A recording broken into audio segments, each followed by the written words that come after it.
आप आ गए धर्मशाला? जी। शर्म नहीं आई? क्यों? टिकट तो दी नहीं जा रही, आप खुद आए जा रहे सारे के सारे। आपके मुख्यमंत्री सुखविंदर सिंह सुक्खू ने कहा कि इन बागियों का सबसे बड़ा सरगना सुधीर शर्मा।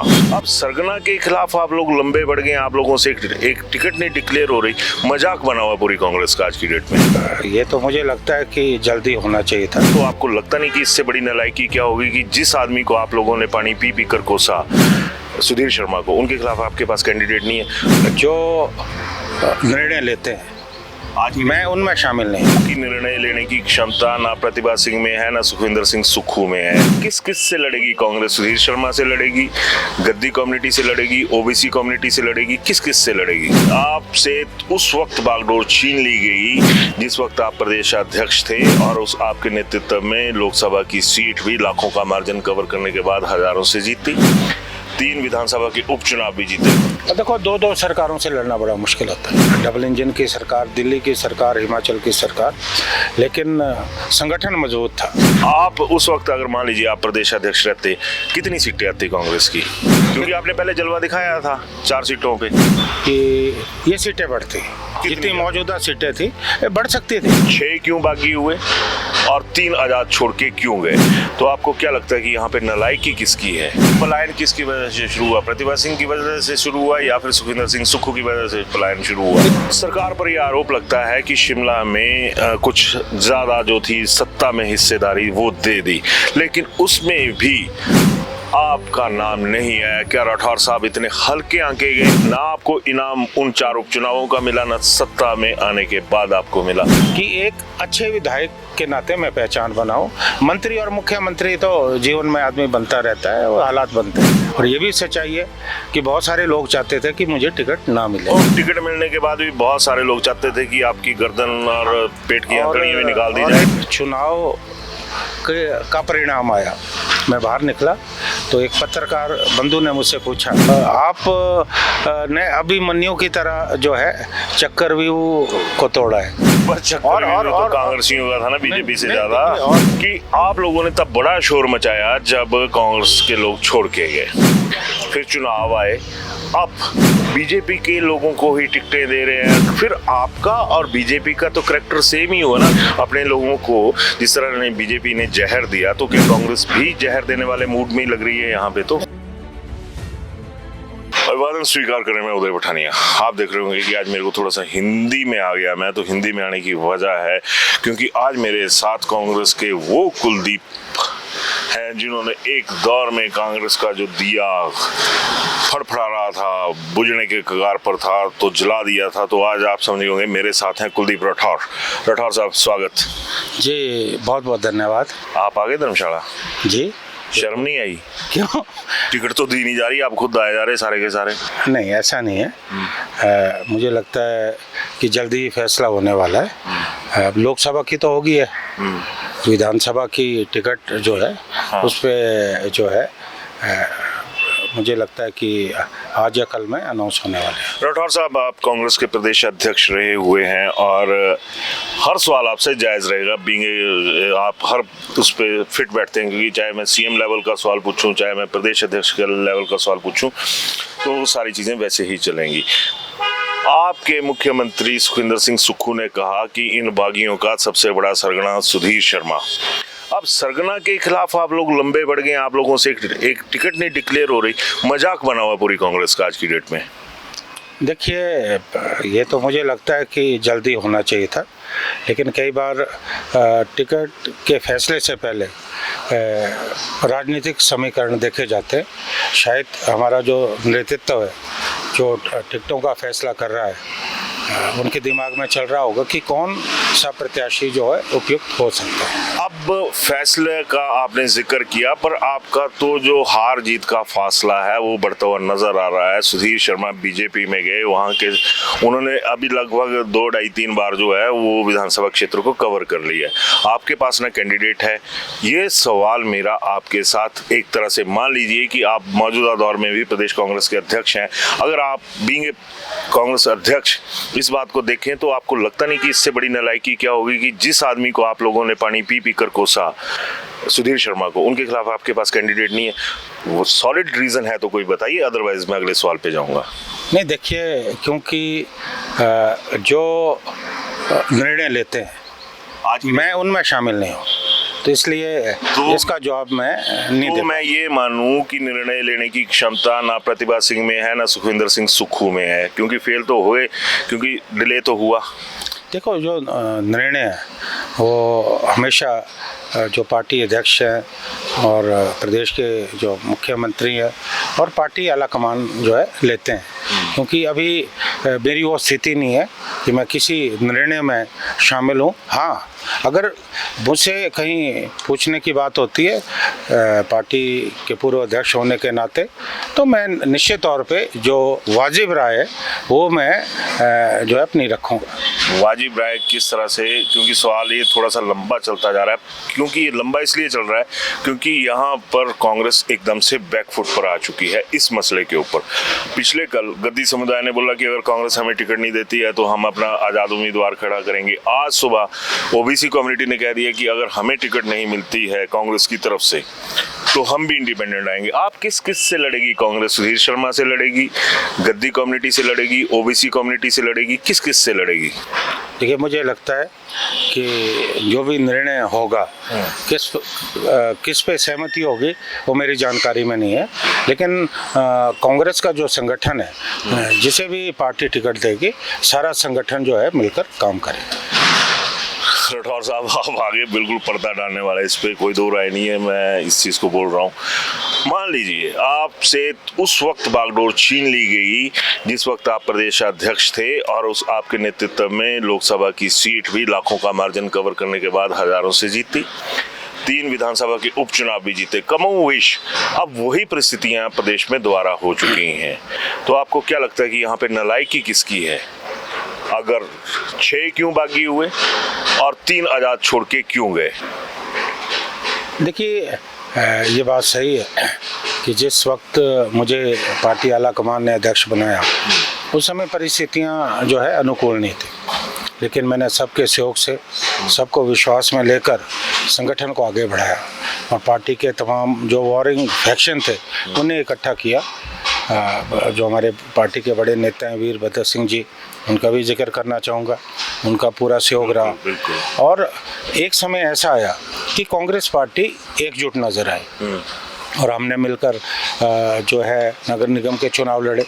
4 में से हम 2 नगर निगम जीते और उसके बाद जैसा आपने कहा कि एक पार्लियामेंट और 3 विधानसभा के उपचुनाव। और देखो, 2 सरकारों से लड़ना बड़ा मुश्किल होता है। डबल इंजन की सरकार, दिल्ली की सरकार, हिमाचल की सरकार, लेकिन संगठन मजबूत था। अब राठौर साहब वही बात आ गई कि डबल इंजन से तो राठौर लड़ लिया, राठौर ने दिखा दिया कि मेरी ताकत क्या है। अब अपनी सरकार में अपने इंजन के जो पुर्जे हैं वो फेल हो रहे हैं, कहीं से लीकेज हो रही है। क्योंकि आप उस वक्त अगर मान लीजिए आप प्रदेश अध्यक्ष रहते, कितनी सीटें आती कांग्रेस की? क्योंकि आपने पहले जलवा दिखाया था 4 सीटों पे। नहीं, देखिए, मैं ये नहीं कहता कि मुझसे बात जो बने वो सक्षम नहीं थे, लेकिन इतना मैं विश्वास के साथ कह सकता हूँ कि ये सीटें बढ़ती, जितनी मौजूदा सीटें थी बढ़ सकती थी, क्योंकि बहुत सारे जो संगठन में लोग थे उनका पलायन शुरू हुआ जो शायद नहीं हो पाया। पलायन किसकी वजह से शुरू हुआ? प्रतिभा सिंह की वजह से शुरू हुआ या फिर सुखविंदर सिंह सुक्खू की वजह से पलायन शुरू हुआ? देखिए, अब इस बारे में मैं आज की तारीख में कोई टिप्पणी नहीं करना चाहता कि किसकी वजह से पलायन शुरू हुआ है, लेकिन शायद क्योंकि मैं संगठन को समझ गया था, जो मेरा कार्यकाल रहा। अब जब संगठन में परिवर्तन आता है, कई बार वो परिवर्तन फायदे के लिए होता है, कई बार नुकसान भी होता है। तो मुझे लगता है कि शायद परिस्थितियाँ बदली जब मैं अध्यक्ष से मैं हटा। मुझे पार्टी ने दिल्ली में जिम्मेवारी दी। मैंने तो पार्टी का एक समर्पित कार्यकर्ता होने के नाते पार्टी की जिम्मेवारी को स्वीकार किया, उफ तक नहीं की, लेकिन शायद परिस्थितियां बदली। उफ से मेरे को याद आया, विशाल थोड़ा सा गैप दीजिएगा, मैं थोड़ा सा बता दूं कि प्रेस कॉन्फ्रेंस के अंदर से आया हूं, मुफ्त का माल डकार के आया हूं, तो थोड़ा सा चलना पड़ेगा। राठौर साहब, सरकार पर यह आरोप लगता है कि शिमला में कुछ ज़्यादा जो थी सत्ता में हिस्सेदारी वो दे दी, लेकिन उसमें भी आपका नाम नहीं आया। क्या राठौर साहब इतने हल्के आंके गए कि उनको ना दिया जाए, हिस्सा ना दिया जाए? आपको लगता नहीं कि आपके साथ कहीं ना कहीं ना आपको इनाम उन 4 उपचुनावों का मिला, ना सत्ता में आने के बाद आपको मिला? तो क्या राठौर जो हैं, जो शिमला के बकाया विधायक जो कि एडजस्ट किए गए मंत्रिमंडल में, आप उनसे इतने हल्के थे? नहीं उदय जी, आप अभी भी जानते हैं कि पार्टी में हिमाचल में मेरा अपना स्थान है और राष्ट्रीय नेतृत्व में का मुझ पे विश्वास है।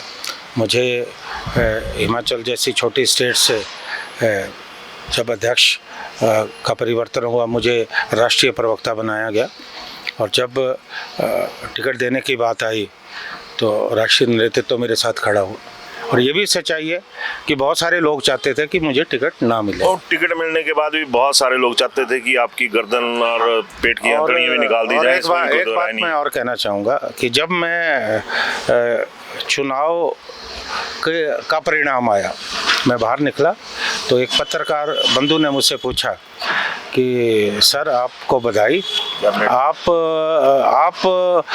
ने अभिमन्यु की तरह जो है चक्रव्यूह को तोड़ा है। तो मैंने उनको एक बात कही कि अभिमन्यु ने चक्रव्यूह तोड़ा, लेकिन वो चक्रव्यूह से बाहर नहीं निकल पाए। मैं निकल के आया हूँ। हाँ, ये तो है। लेकिन मैं निकल के आया। पर चक्रव्यूह तो कांग्रेसियों का था ना, बीजेपी से ज्यादा। और ये बात मेरी समझ में नहीं आती कि जब मैं अध्यक्ष था मैंने सभी को जो मान सम्मान देना चाहिए था मैंने दिया, लेकिन परिस्थितियाँ राजनीति में बदलती है। लेकिन जब हिमाचल में सरकार बनी, मेरी कोई इच्छा नहीं थी कि मैं मंत्री बनूं। मैंने मुख्यमंत्री जी को भी ये बात कही कि मेरी इच्छा है कि I want to establish as a good legislature. वो मैंने विधानसभा में करके दिखाया। इतने बड़े मुद्दे थे, उन मुद्दों को मैंने उठाया। अगर मैं अपने क्षेत्र की बात करूं, हमारे बागवानी को लेकर मुद्दे थे, उस पर मैंने मोहर लगवाई। और बहुत सारे मुद्दे हैं जो सामाजिक मुद्दे हैं, मैं नशे के खिलाफ जो है संकल्प लेके आया। और सारे जो मुद्दे, मुझे लगा कि मुझे एक मौका मिला है कि मैं जो है एक विधायक के रूप में अपनी पहचान बनाऊं, क्योंकि बहुत साल वकालत में रहा, भारत सरकार का वरिष्ठ अधिवक्ता रहा, तो कानून के दाव पेच मुझे आते हैं। तो मैंने विधानसभा में जो है इस बात पे जोर दिया कि एक अच्छे विधायक के नाते मैं पहचान बनाऊं। मंत्री और मुख्यमंत्री तो जीवन में आदमी बनता रहता है, वो हालात बनते हैं, बढ़ते भी रहते हैं, बढ़ते भी रहते हैं, चलता है। जी।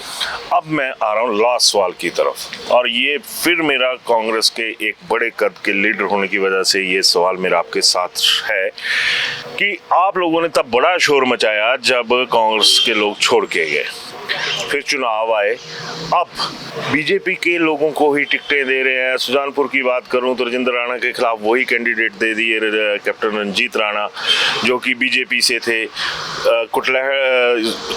गगरेट की बात करूं तो गगरेट में भी कालिया जी आपको छोड़ के चले गए थे, फिर कालिया जी वापस ले लिए। फिर आपका और बीजेपी का तो करैक्टर सेम ही हुआ ना। अगर मैं ये कहूँ कि पॉलिटिकली बीजेपी भी करैक्टरलेस है, आप भी करैक्टरलेस हो, आप कैसे डिफाइन करेंगे इस चीज़ को? नहीं, देखिए आपका प्रश्न निश्चित तौर पे बड़ा पेचीदा है, क्योंकि मैं उलझन में तो पब्लिक भी है ना। देखिए मैं बहुत स्पष्ट बात करता हूँ, बिल्कुल, इसमें लेकिन शायद मैं इसका जवाब जो है बड़ी स्पष्टता से नहीं दे पाऊंगा, क्योंकि अभी चुनाव का समय, पार्टी में ऐसी परिस्थितियाँ बनी कि कुछ लोग छोड़ के चले गए। अब मुझे लगता है जो चले गए अब हमने मूव ऑन कर दिया। सर अपना कैडर नहीं था, अपने लोग नहीं थे, उनकी तो बलियां ले ली। अगर बीजेपी ने 6 विधानसभा क्षेत्रों में अपने कैडर की बलियां ली तो बीजेपी शायद भुगत भी सकती है। तो मेरा कहने का कि कांग्रेस का कैडर वैसे परिवारवाद की बात लगती है। यहाँ पे तो अगर देखा जाए तो जो विधायकवाद था, चाहे पूर्व विधायक था या दूसरी पार्टी का कोई नेता था, वो उठाए गए। अपने लोगों को जिस तरह ने बीजेपी ने जहर दिया, तो क्या कांग्रेस भी जहर देने वाले मूड में लग रही है यहाँ पे? तो देखिए, क्योंकि अब प्रत्याशियों का चयन हो गया और जो भी प्रत्याशी उतारे गए वो बड़ी सोच समझ के उतारे गए हैं और मुझे लगता है कि तो सोच में ये पक्की बात है कि बीजेपी फिट बैठ गई। नहीं, देखिए ऐसा है, अब जो भी प्रत्याशी घोषित हुए हैं और पार्टी का एक जिम्मेवार कार्यकर्ता होने के नाते मेरा फर्ज ये बनता है कि मैं उनके लिए अच्छी बात करूं और जहां भी ज़रूरत पड़े मैं पार्टी के साथ खड़ा हूं, क्योंकि बात प्रत्याशी की नहीं रही, बात हाथ के चुनाव चिन्ह की है। अब जिसको भी हाथ का चुनाव चिन्ह मिला है वो बहुत मजबूत है और हम सब मिलकर प्रयास करेंगे कि उसको चुनाव में हम विजय जो है उसकी विजय के लिए हम काम करें। चलो सर, ਆਪਾਂ पत्रकार है, हर किसी ਨੂੰ बेस्ट विशेष देना साडा काम है, बधाइयां देनियां। एनी हाउ, आपने देखा कि राठौर साहब ने बिल्कुल एक रिफाइंड लीडरशिप वाली बात करी। हालांकि कहीं पे इनकी भी मजबूरियां हैं, लेकिन जो सियासत से जुड़े हुए लोग या जो कांग्रेस का आम कार्यकर्ता है वो ये समझ गया होगा कि कुलदीप राठौर आज भी उनके साथ खड़ा है, भले ही वो आज कांग्रेस के प्रदेश अध्यक्ष ना होकर सदन में विधायक हैं। तो राठौर साहब के साथ ये मेरी बातचीत कैसी लगी और इसके ऊपर अपनी राय जरूर दीजिएगा। चलते चलते सर, मैं आपको एक उलाना ऑन द कैमरा देना मैंने जी। अब ना हम कांगड़ा वालों ने कसम खानी है जी कि जब भी हम शिमला आएंगे ना, नींबू, खट्टे, आम, ये चीजें लेके आएंगे। पूछो क्यों? जी, क्योंकि आपको सेब देने हैं। सेब नहीं पहुंचाते ये लोग, अपनी सत्ता की फसल लहलहाती हुई चाहिए। नहीं, पिछली मैं आपको सेब जरूर दूंगा, इस बार अपने बगीचे के सेब दूंगा। कुछ नहीं मिल रहा और रिकॉर्ड किया। चलो यार, मजाक चलता रहता, तो जरूर बताइएगा ये बातचीत कैसी लगी। धन्यवाद।